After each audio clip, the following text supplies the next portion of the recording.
So, I think I'm supposed to let Steve know upstairs that I'm getting started, so I'm getting started, but he told me to let the microphone know, but I'm not sure he's getting the message, so. Okay, thank you. Well, I am happy to be with you all. I think I was here. It's been a long time since I've been here, so I was excited to come back. So the times that I've returned from Cambodia has been usually in the summer, but then I started coming home in December, and then so different times. But anyway, I've never met Pastor Orr, so I was hoping to meet him today, but I hear he's not feeling well, so you all have to tell him I say hello and show him my picture or something. So anyway, I saw a lot of familiar faces and a few faces that I'm not familiar with, so afterwards, if you just come up and remind me your name, I'm not good with remembering names, so so anyway, just let me know who you are and come say hello. But anyway, I'm happy to be with you all, and I'm thankful that you guys have been supporting me in prayer and financial ways since I left in 2016, which is about 7-ish years ago now. So, so yeah, I'm now starting in my 8th year, which is hard to believe, but here I am. And if you ask me how long I am planning to stay, I do not know the answer. So, yeah, for sure this coming year, but we'll see. We'll see after that. But that's what I've been saying every year. So, who knows? But yeah, just as a refresher, since I haven't been here for a while, I am a mission partner sent from Mission of Christ Network, which is my sending organization. They send other missionaries. They connect them with local church partners, organizations, schools, to help share the gospel. So I've been connected with a local organization in Cambodia called Stronghold Cambodia, and that's where I've been the past 7 years. So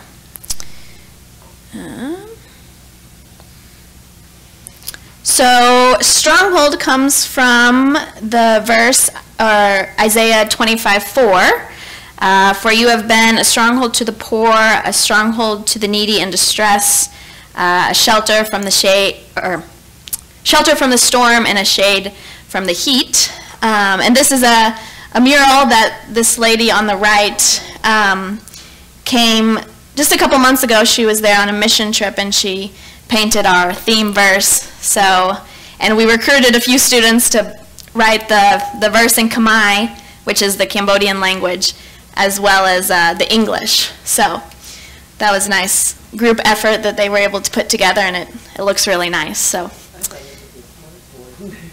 yeah, so she's quite the artist. So yeah, so that's where our theme verse comes from, and one of the things that we tried to share with the children, that God can be their stronghold, their shelter, and their shade. So yeah. And just to recap here, like our mission vision is to empower the community for positive change through Christian care and learning, and we do this by equipping them spiritually, intellectually, and physically. So I'll talk a little bit more about that in a minute. So just a reminder, I am in Cambodia in Southeast Asia. When I first left, we were in a city called Sihanoukville, but we are, I think after my 2nd year, we moved locations to Kampot, which is about 2.5 hours away, and that's where we've been the last five-ish years. So, so if you see the yellow star, we are, that is part of Kampot. It's on technically an island, Fish Island. And I was recently told by someone who's pretty reliable that there's about 8,000 people living on that island. So one of the reasons why my director and organization decided to move onto Fish Island was because there are some other smaller churches in the greater city of Camp Hot, but there was no Christian presence on Fish Island itself. So anyway, so Fish Island is about half, mostly Cambodian, but about half Khmer, who are Buddhist, comes from Buddhist religion, and then about half Cham, which is the Khmer who practice the Islamic faith. So, yeah, we hope to be a light in that community where there's spiritual darkness. So, yeah.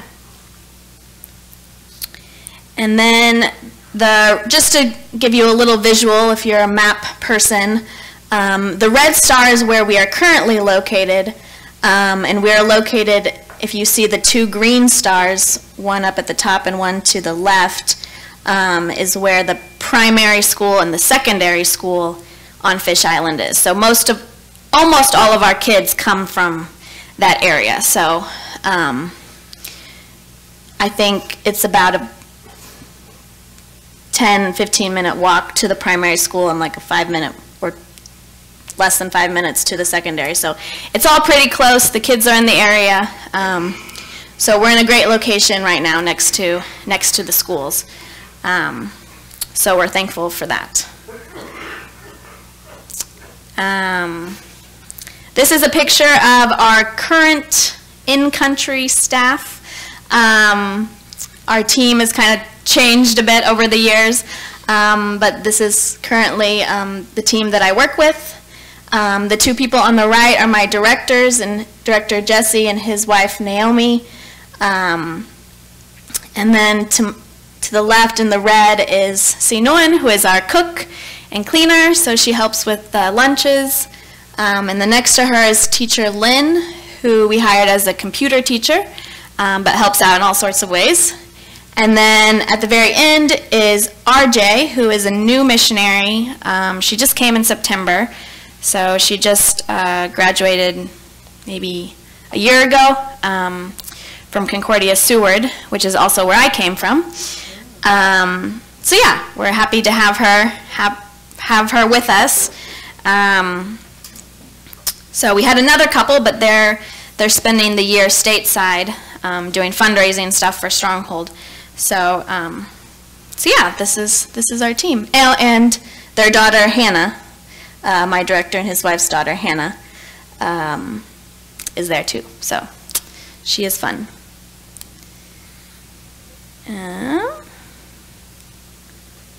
So yeah, as our mission with Stronghold, we are primarily there to share the love of Jesus and make his light known in that community.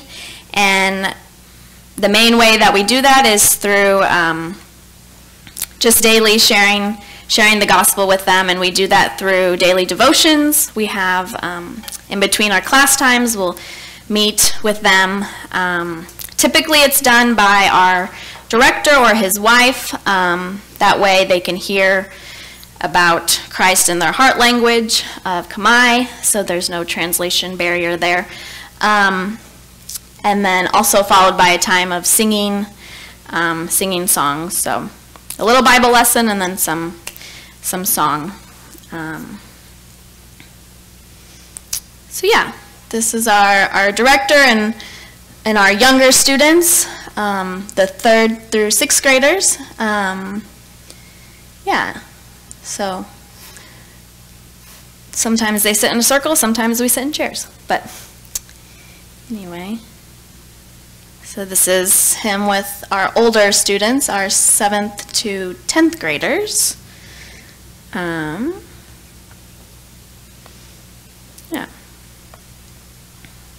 Share a few pictures here.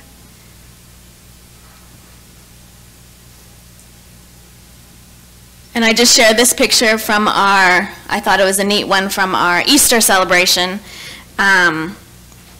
every year, well, most years, it's in Cambodia they have mini international New Year's. So they have 3 New Years that they celebrate throughout the year. They celebrate our New Year, January New Year, which they refer to as International New Year, Chinese New Year, and also their New Year, Cambodian Khmer New Year. So anyway, Khmer New Year falls around the same time as Easter, so we often have a big Easter celebration in the morning, and then in the afternoon play some traditional Khmer New Year games with the children. So this time we did a kind of like a Monday, Thursday washing of the feet. So we did that with all the students, which is a neat little thing to do with them. So that's what this picture is from. And then our classes, this is kind of the main draw for our students to come. It's kind of our main way of connecting with them and building relationships with them. So we offer English class and computer class, so they kind of rotate between those 2 classes when they come to us. So, yeah. Some of these pictures are from our old building, and some of them are from our very current new building. So, yeah. And here's from our computer classes.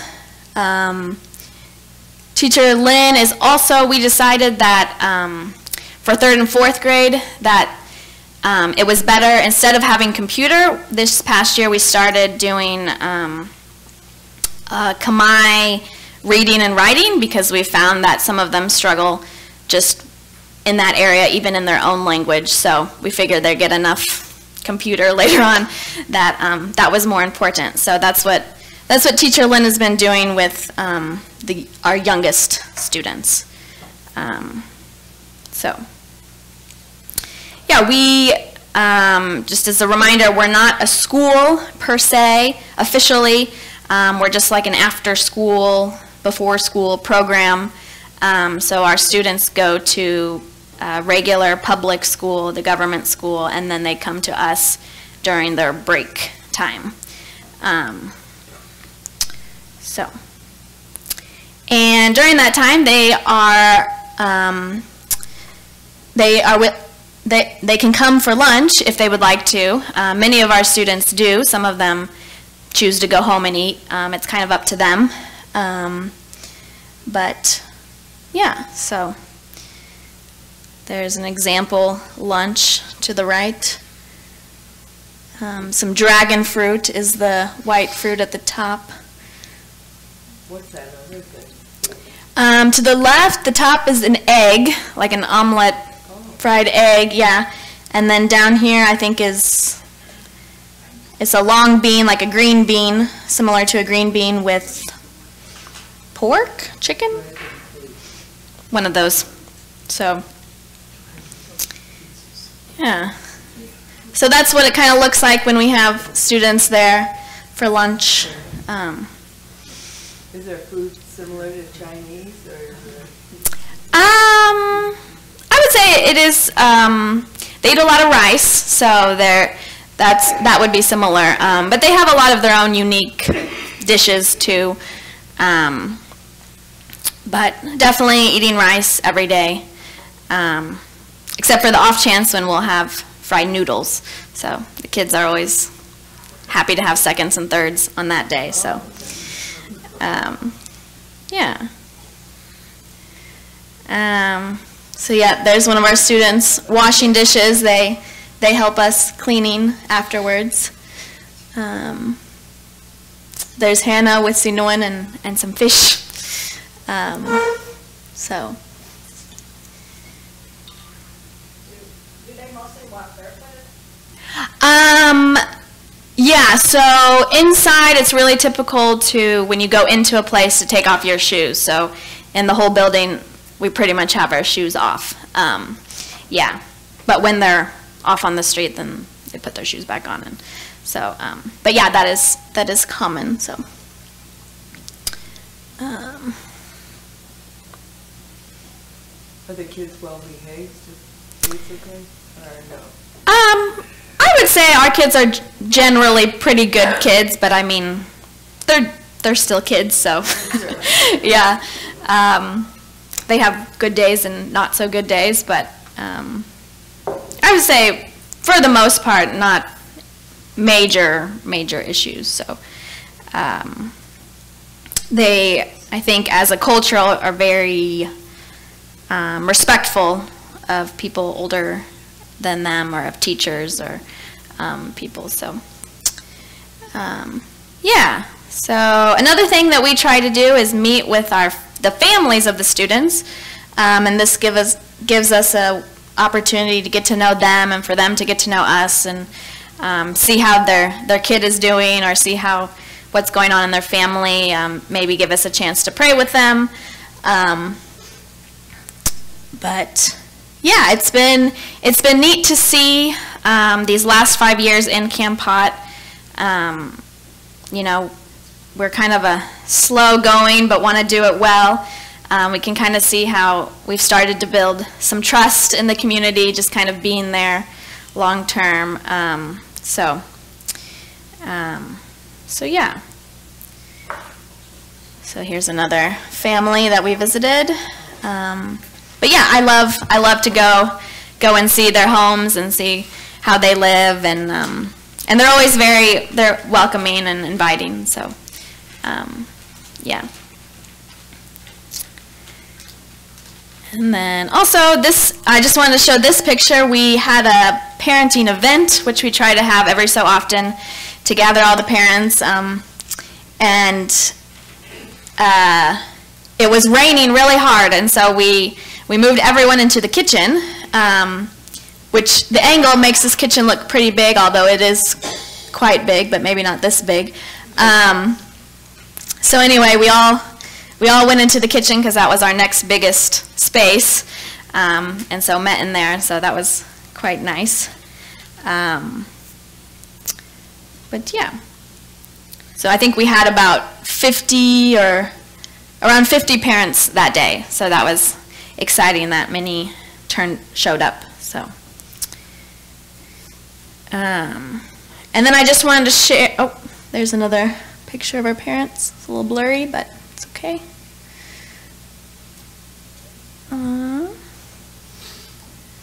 Yeah, and then I just wanted to share a few things that we are grateful for this past year. So if you recognize, these is Teacher Lynn and St. Nguyen, who are part of our Stronghold staff. So earlier this year, they were baptized, which was very exciting. And so we praise God for that. And so, yeah. You said it was half Buddhist and half Hindu? Muslim, yeah. Muslim. Yeah. Okay, and so is there any percentage of Christians besides you? Or? Not on Fish Island. Not on Fish Island. Not as like I mean, maybe there's some individuals that, yeah, but mostly the people living on Fish Island are mostly Buddhist and of Muslim faith. Does Yeah. Cambodia have Christian churches? They do a lot more in Phnom Penh, the capital, but there are churches here and there, maybe smaller, like house churches. But yeah, there are some different places, but not on Fish Island. So we felt like it was an opportunity to be there. Have you had a lot of families convert since you've been there, or? Not really. Yeah, so like I said before, we're just kind of trying to plant the seed, build relationship with them, because we plan to have Stronghold there for a long time and would like to have that trust and stuff. But we found that at least the ones connected to the school have been more open or willing to let us pray with them, or have their students there. So we do. It is largely the children that come to us are from Buddhist families. Every once in a while we will get some from the Cham villages, but oftentimes, I I think they're a little bit more strict when it comes to their faith, and so sometimes, a lot of times they will only come for a short while and then stop. They also have their own schools, so sometimes they will go to us for a time and then they stop because they are going to their own school. So, so yeah, that's something else we need prayer about, how to reach, all of the people there. But we've found that is a little bit more of a challenging group to connect with. And also my director and his wife come from Buddhist families, so that's a little bit more where they're familiar with. Yeah, so. Do you have a worship service or anything like that they can go to say? We haven't had any for like the community, mostly just for the children during the weekdays, Monday to Friday. We are looking right now for another local Cambodian leader to help us with devotions, and also because we're hoping to do more like maybe Sunday school or some worship activities on Sunday.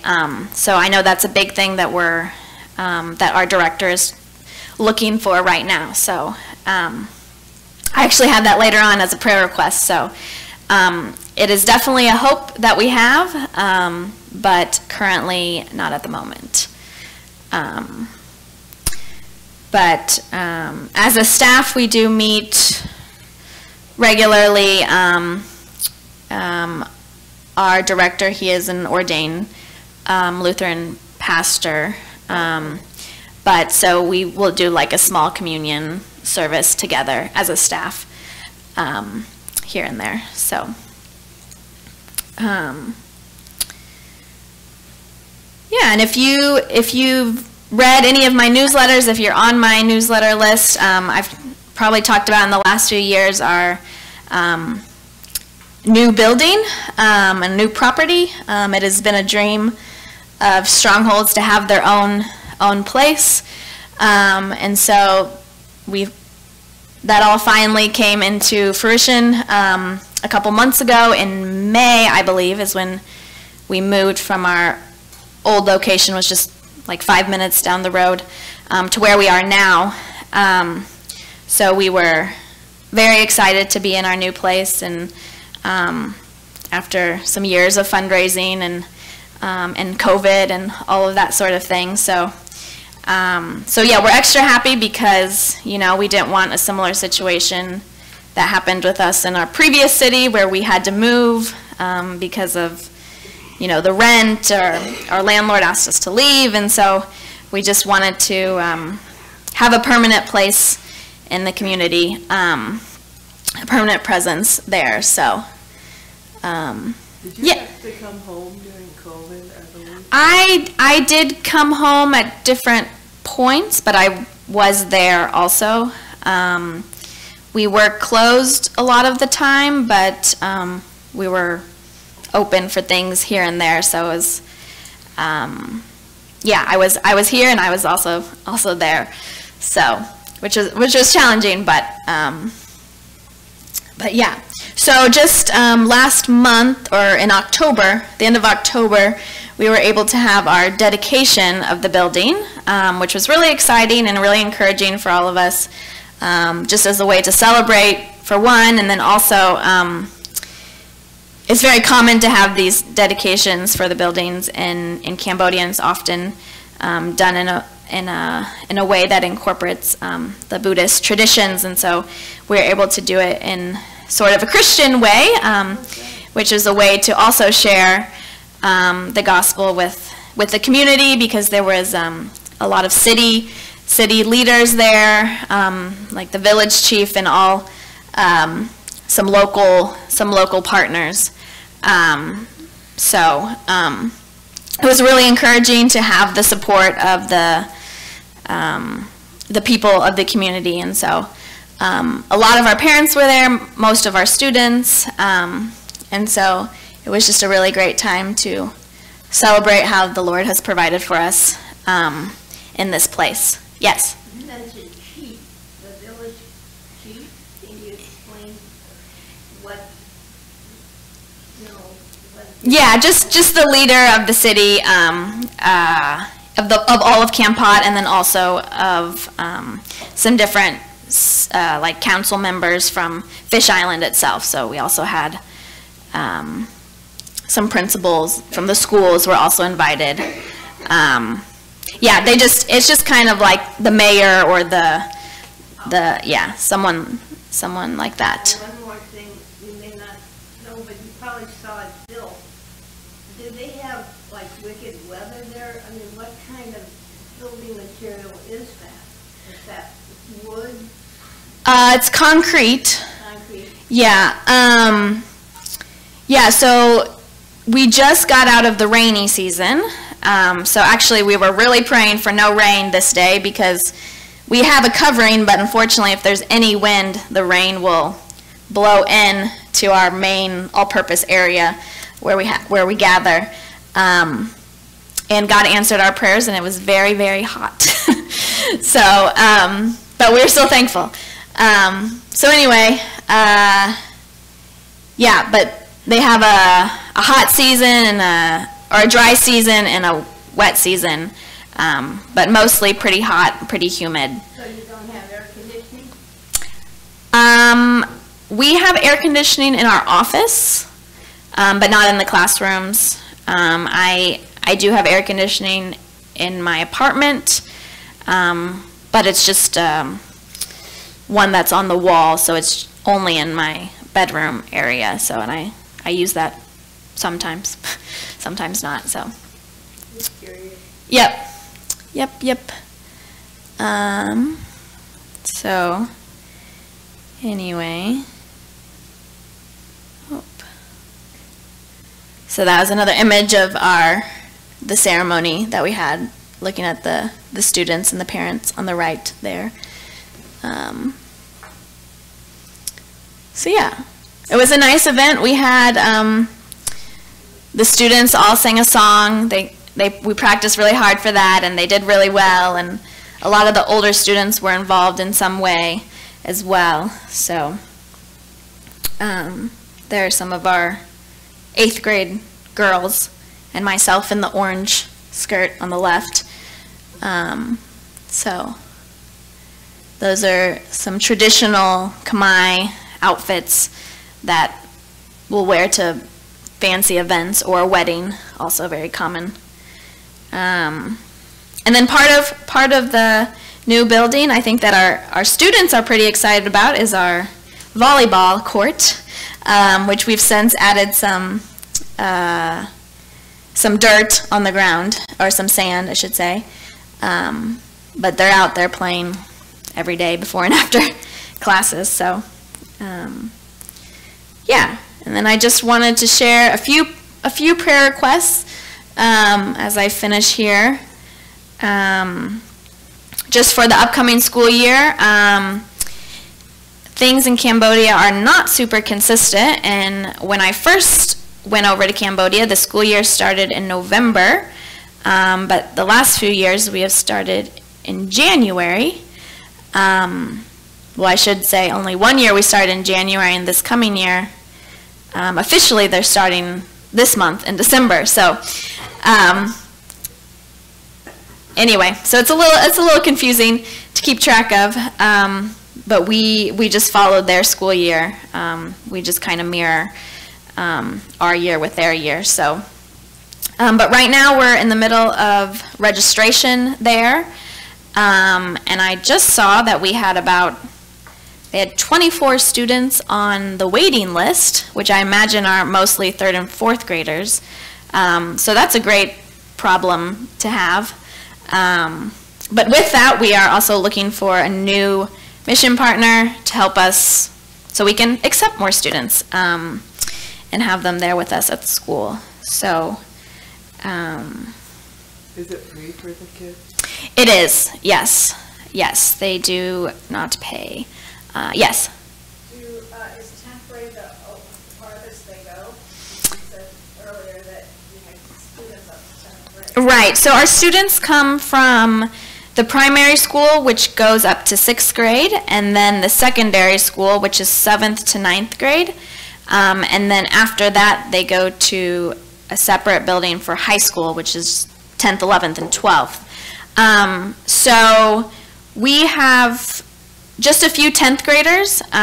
Mostly, we accepting new students all the way up to 9th grade, and then basically each year we've kind of added a level, just keeping our returning students. So we're hoping to grow in that way. So this coming year we will have up to 11th grade if those 4 students are able to return. But it does make it a little difficult when they have to go to high school. They go to high school off of the island, and so it may be a different schedule or may conflict in some way. But if they can come, then we're happy to have them. So we're trying to make it work that we can continue to have a new grade each year up to 12th grade, I think, is what we're hoping for. So it's worked out so far. Some classes are smaller class size, some classes are bigger. So yeah. And then, as I mentioned before, we are looking for a youth leader to help with our Sunday worship activities. Not sure what that will look like. It may depend on who we're able to find or who God sends to us. But I think it will be great to have another Christian Cambodian on staff for the students as well. So we have a few candidates right now that our directors either has interviewed or will be interviewing soon. So we are excited about how that could lead in the future. So, and then just of course for our children, their families, that they would be open to hearing the gospel of Jesus and knowing who he is more and more. So, and then also for our staff, that we are able to work together well, and that we are able to seek God and his guidance, and that we pursue his will and not our vision for how we think things should go. So with this new building, there's some more opportunities. We have some more space, more classroom space. So it's an exciting time because we don't know how it will develop, but we know that God has big plans for this place. So yeah, just thank you for being here. If you guys have any more questions, I'm willing to answer. But so did you go through the LCMS missions that does that, or whatever they have their organization for that? You mean myself, or so I am connected with Mission of Christ Network, which is kind of a sending organization for missionaries. It is not specifically with the LCMS, but almost all of the people in the organization are Lutheran background. And I got connected to it through a class in college. I had a professor there who is actually now the director of my organization, but at the time he was just connected with it. And so, which is why we've had quite a few missionaries out of Seward join Mission of Christ Network. So they help us with our fundraising and member care, and I think you said you met somebody. Yeah, Cindy, who I meet with about once a month, just to connect and see how I'm doing and stuff. So yeah, I'm not sure if that answers your question, but yeah. So yeah. What was the class name at Seward? It was a mission class. It was called Mission of God, and I wasn't taking it for credit. I actually just had a friend who liked the class, had taken it before, and she wanted to sit in on it again, and so I was like, oh, maybe I'll sit in as well. So I just kind of audited the class, but that's where I met John Mayle, who is now the director of Mission of Christ Network. So, What was your major?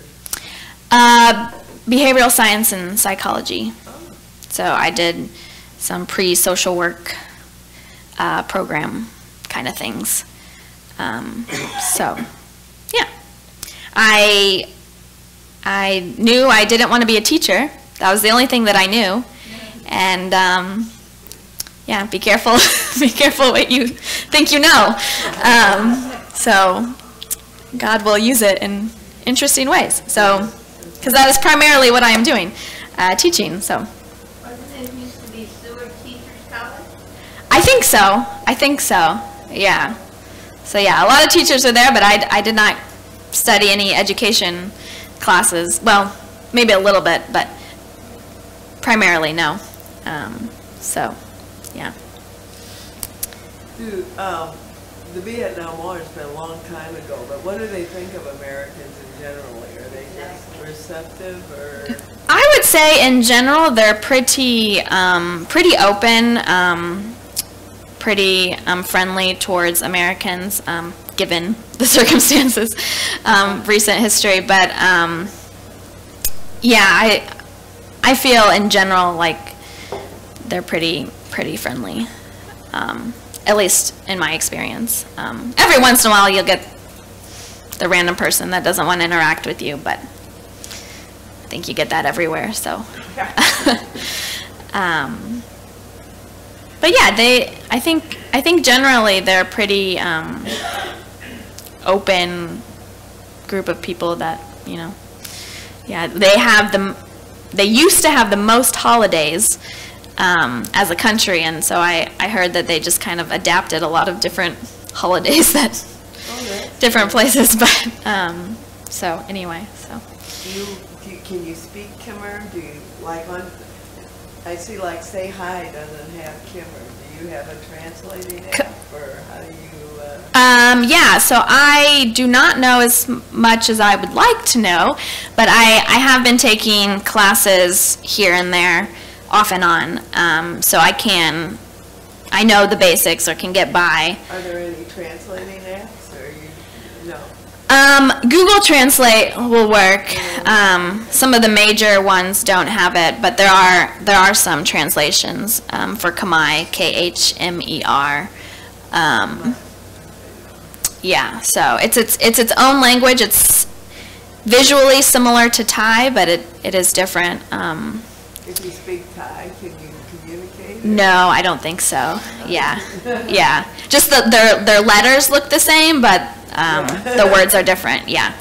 So, yeah, it is a difficult language, but yeah.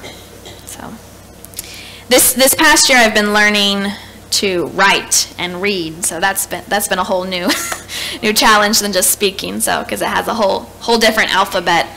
How many characters? Infinite? It doesn't. They call them letters, so they have a series of consonants and vowels. But the tricky thing is they have about 23, 24 vowels. So a lot of combinations of things. So it's that's how it's challenging. So yeah, but. Do they have different dialects amongst their different areas? I think it's mostly the same across the board. I think it's kind of similar to, for us, if you go up north or go down south, like in. Japan has different. Yeah, I think mostly the same, or at least I can't tell the difference so much. But I know sometimes my tutor will say, "Oh, that's Kampot," like way of saying it, or that sort of a thing. But it's mostly the language spoken by almost everyone in Cambodia. There's a few remote places that have some other languages, but it's, for the majority, people are speaking Khmer. Yeah. So. This may sound silly, but you know, kids over here, they'll say okay, even the ones